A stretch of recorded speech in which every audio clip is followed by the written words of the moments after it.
اب آ جاتے ہیں رسول اللہ صلی اللہ علیہ وسلم کی عمر مبارک ہو گئی 40 برس. حدیث شریف میں آتا ہے کہ حبب الیہ الخلاء، رسول اللہ صلی اللہ علیہ وسلم کو خلوت محبوب ہو. خلوت کہتے ہیں یکسوئی کو، تنہائی کو، تنہائی کا آپ کو ذوق پیدا ہو گیا اور آپ جو ہیں وہ اس اپنے تنہائی کے ذوق کی تسکین کے لیے کئی ہفتوں کے لیے غار حرا کے اندر چلے جایا کرتے تھے. تو وہاں آپ جا کر غور و فکر کیا کرتے تھے. اچھا ایک بات اور آپ کو میں بتاؤں کہ حدیث شریف میں 2-3 باتیں آتی ہیں رسالت کے آغاز سے متعلق. مثلا ایک بات یہ آتی ہے کہ آپ کو رسالت کا جو آغاز ہوا ہے وہ سچے خوابوں سے ہوا، رؤیائے صادقہ یا صالحہ، آغاز اس سے ہوا. اچھا آپ کے پاس جو پہلی وحی ہے آپ لوگ جس کو جانتے ہیں وہ اقرأ بسم ربک الذی خلق، یہ کس مہینے میں آئی ہے اس کے بارے میں 2 روایات ہیں. ایک روایت یہ ہے کہ آپ پر وحی کا آغاز ربیع الاول کے مہینے میں ہوا ہے، اور ایک روایت یہ ہے کہ آپ پر وحی کا آغاز جو ہے وہ رمضان المبارک کے مہینے میں ہوا ہے. ان دونوں کے درمیان جو تطبیق دی ہے، تطبیق کہتے ہیں دونوں پر عمل کی جو شکل قول جو نکالا ہے وہ یہ ہے کہ رؤیائے صادقہ کا آغاز ربیع الاول میں ہوا، اور ٹھیک 6 مہینے کے بعد وہ جو 6 مہینے کا ذکر آتا ہے کہ 6 مہینے سچے خواب آئے، 6 مہینے کے بعد مہینہ آ جاتا ہے رمضان کا. تو رمضان کے مہینے میں آپ کے اوپر جو ہے وہ پہلی دفعہ پر وحی اتری، جو رمضان کی مختلف اقوال میں سے میں سب سے جو مضبوط ترین قول سمجھا جاتا ہے وہ 21 رمضان المبارک، رمضان کی 21ویں، اور یہ انگریزی حساب سے 10 اگست کی 10 تاریخ تھی اور سن 610 عیسوی تھی. 10 اگست سن 610. تو آپ نے اس پر غار حرا میں ہوتے تھے. اما خدیجہ الکبریٰ رضی اللہ تعالی عنہا آپ کے لیے سامان یا توشہ باندھ دیا کرتی تھی، اور مطلب کھانے پینے کا سامان، خشک سامان، ستو، کھجور وغیرہ اس طرح کی چیزیں جو 2-3 ہفتے چل جاتی ہیں وہ آپ لے کر غار حرا چلے جاتے تھے. خدیجہ رضی اللہ تعالیٰ عنہ نے آپ کی اس دور میں بڑی خبرگیری کی ہے. سیرت کی کتابوں میں لکھا ہے کہ صرف یہ نہیں کہ سامان باندھ کے بھیج دیتی تھی، بلکہ خود جب آپ چلے جاتے تھے سامان لے کے تو خود بھی اپنا مکے کا گھر چھوڑ کر غار حرا کے قریب جو مکہ سے باہر آپ کے کچھ رشتہ داروں کے گھر تھے خود بھی یہاں پر آ کر مقیم ہو جایا کرتی تھی. اور جب وہ محسوس کرتی تھی کہ کئی دن ہو گئے آپ تشریف نہیں لائے تو آپ کی خیر خبر لینے کے لیے غار حرا پہ چڑھا کرتی تھی. اب تو سیڑھیاں بن گئی ہیں، لیکن جو لوگ سیڑھیوں کے ساتھ بھی چڑھے ہیں وہ لوگ بتا سکتے ہیں کہ کتنا مشکل کام ہے غار حرا تک جانا. اچھا خاصا ٹھیک ٹھاک بندہ، صحت مند آدمی کو یہ مشکل ہوتی ہے. یہ جب سیڑھیاں بھی نہیں ہوں گی اور یہ خالص پہاڑی شکل کے اندر ہوگا تو آپ صلی اللہ علیہ وسلم جاتے ہوں گے، اور آپ تو خیر جاتے تھے، حضرت خدیجہ الکبریٰ کیسے جاتی ہوں گی اس کو؟ تو آپ وہاں تھے تو آپ نے اس منظر کو خود بیان فرمایا ہے. حدیث شریف میں آتا ہے، امام بخاری نے جو اپنی حدیث کا آغاز کیا کتاب کا صحیح البخاری کا، اس میں امام بخاری نے ایک باب باندھا جس کا نام ہے کیف کان بدء الوحی، آپ صلی اللہ علیہ وسلم پر وحی کیسے آتی تھی. اس میں یہ روایت لے کر آئی.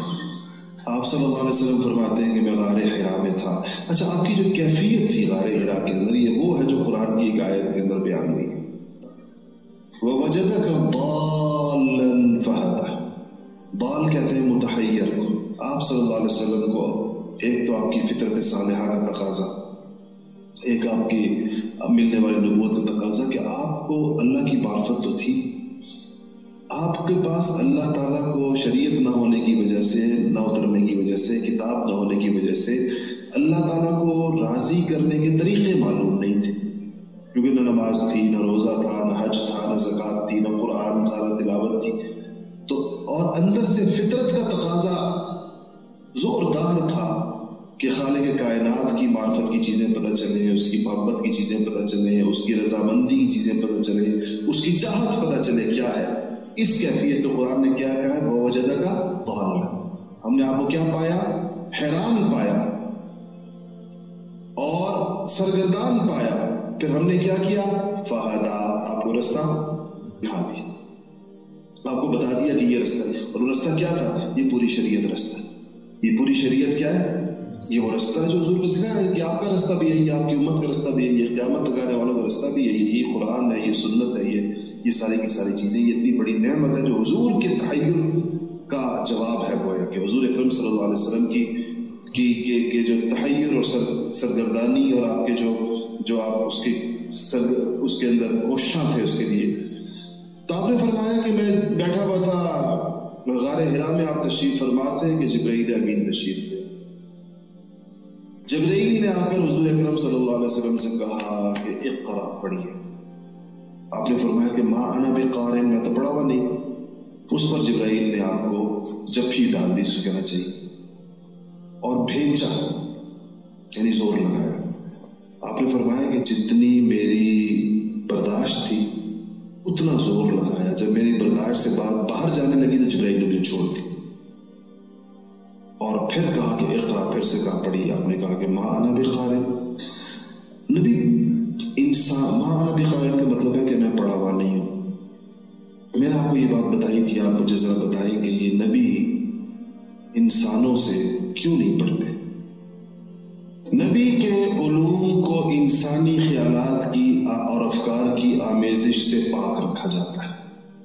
اگر نبی کسی سے پڑھ لے، فرض کے کچھ اور بھی پڑھ لے، تو جو نبی کہے گا لوگ کہیں گے فلانے کی بات ہے، اللہ کی بات نہیں، یہ فلانے نے کہا ہوگا، استاد نے کہا ہوگا ان کے.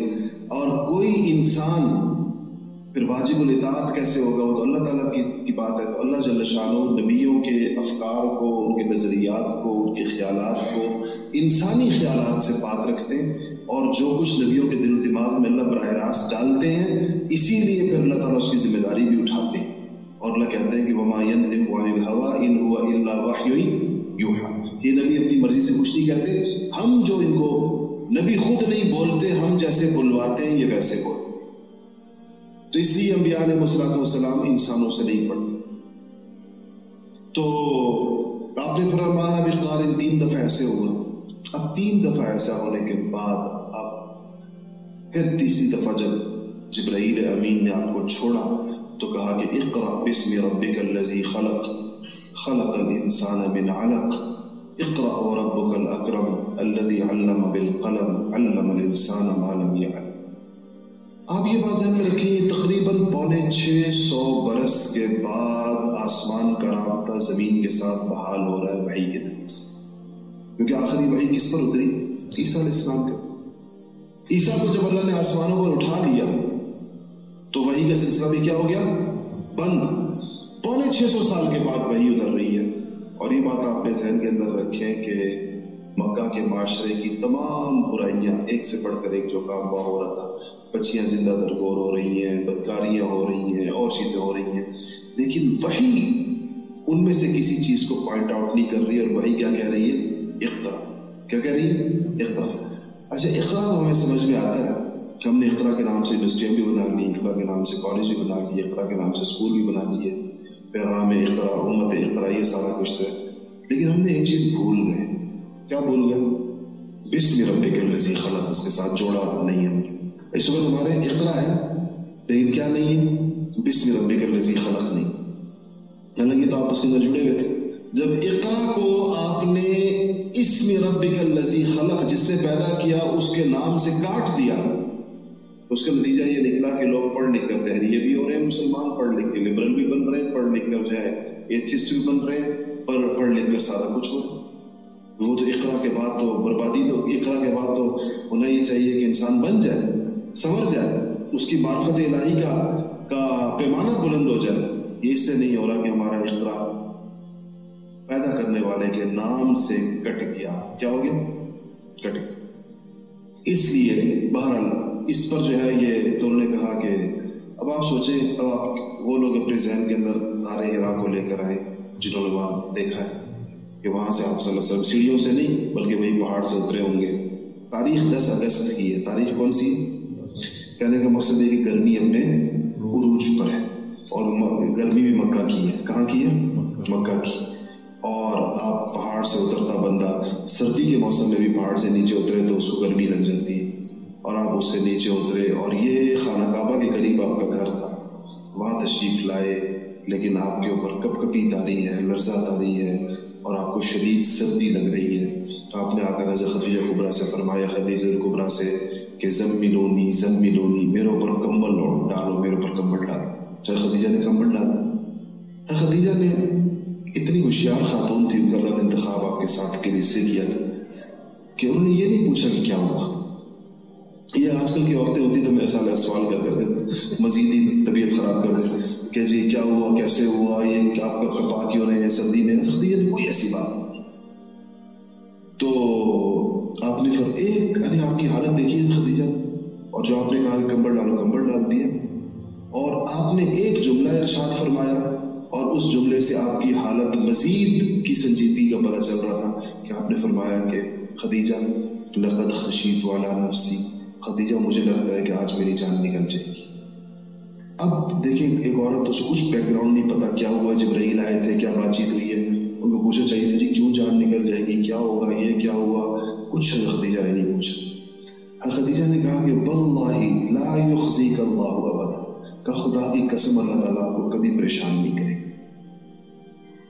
اور پھر کہا کہ آپ کو کیوں پریشان نہیں کرے گا، آپ کی 5 صفات بیان کی اسی وقت. فی البدیع کہا کہ انک لتصل الرحم وتحمل الکل وتکسب المعدوم وتقری الضیف وتعین علی نوائب الحق. کہ رسول اللہ آپ تو صلہ رحمی کرتے ہیں، آپ تو جن کا کوئی نہیں ہوتا معاشرے میں ان کے آپ ہوتے ہیں، آپ مہمان نوازی کرتے ہیں، آپ جس کے غریبوں کا آپ کی کمائیوں کے اندر حصہ ہے، اور جو کسی پر کوئی زمینی یا آسمانی آفت نازل ہو جائے تو آپ کمر ہمت باندھ کر اس کے ساتھ کھڑے ہو جاتے ہیں. یا رسول اللہ اللہ آپ کو کیوں رسوا کرے گا، اللہ آپ کو کیوں پریشان کرے. تو اس سے آپ کو تسلی ہوئی، اور جب آپ کی طبیعت تھوڑی بحال ہوئی تو حضرت خدیجہ نے کہا کہ میں آپ کو لے کر ورقہ بن نوفل کے پاس جاتی. کیونکہ خدیجہ کی یہ سمجھداری ہے یا نہیں کہ وہ سمجھ گئی کہ یہ معاملہ کوئی طبیعت کی خرابی نہیں ہے. وہ کیا سمجھ گئی کہ معاملہ کیا ہے، کوئی آسمانی معاملہ ہے. اور آسمانی معاملے کے لیے ان کے پاس مکہ میں اس وقت واحد دستیاب شخصیت کون تھی، ورقہ بن نوفل تھی. ورقہ کے پاس لے کر گئی تو جا کر کہتی کہ ورقہ سے کہ اپنے چچا بھائی تھے، سگے چچا کے بیٹے تھے، تو کہنے لگی کہ ورقہ سے اپنے بھتیجے سے پوچھے ان کے ساتھ کیا ہوا. تو ورقہ نے پوچھا کہ کیا ہوا، آپ نے ساری کیفیت بیان کی. ورقہ کہنے لگے کہ یہ تو وہی ہے جو موسیٰ علیہ السلام پر آئی تھی، یہ تو وہی کیفیت ہے آپ کی. پھر کہا کہ آپ کے پاس کاش کہ میں اس وقت تک زندہ رہوں جب آپ کی قوم آپ کو مکہ سے نکالے گی. آپ نے پوچھا ورقہ سے کہ ورقہ مجھے میری قوم کیوں نکالے گی مکہ سے، تو میں نے کیا قصور کیا جو مجھے نکالے گی. تو انہوں نے جب آپ اس کی جب آپ کو کام حوالے ہوگا، یعنی بھی تو آپ کو دعوت کا کام نہیں کہا، وہ تو جب آئے گا یا ایھا المدثر قم فانذر وربک فکبر، یہ تو جب یہ اگلی وحی آئے گی اور آپ کے ذمہ ڈیوٹی لگ جائے گی تو یہ لوگ آپ کے مخالف ہو جائیں اور یہ آپ کو اس شہر میں نہیں چھوڑیں گے. پھر ورقہ نے کہا کہ اگر میں زندہ رہا، کاش میں زندہ نہیں ہوتا، اس نے کہا اگر میں زندہ ہوتا تو اس وقت میں آپ کے ساتھ کھڑا ہو جاتا. اس لیے صحابہ ورقہ کے بارے میں ایک دفعہ تبصرہ کر رہے تھے، پتہ نہیں ورقہ مسلمان ہوئے نہیں ہوئے، جنت میں جہنم میں. حضور نے فرمایا کہ ورقہ کے بارے میں کچھ نہ کہو، میں نے اس کو خواب کے اندر دیکھا تو اس نے سفید لباس پہنا ہوا تھا، اگر وہ جہنم کے اندر ہوتا تو اسے سفید لباس نہ پہنا.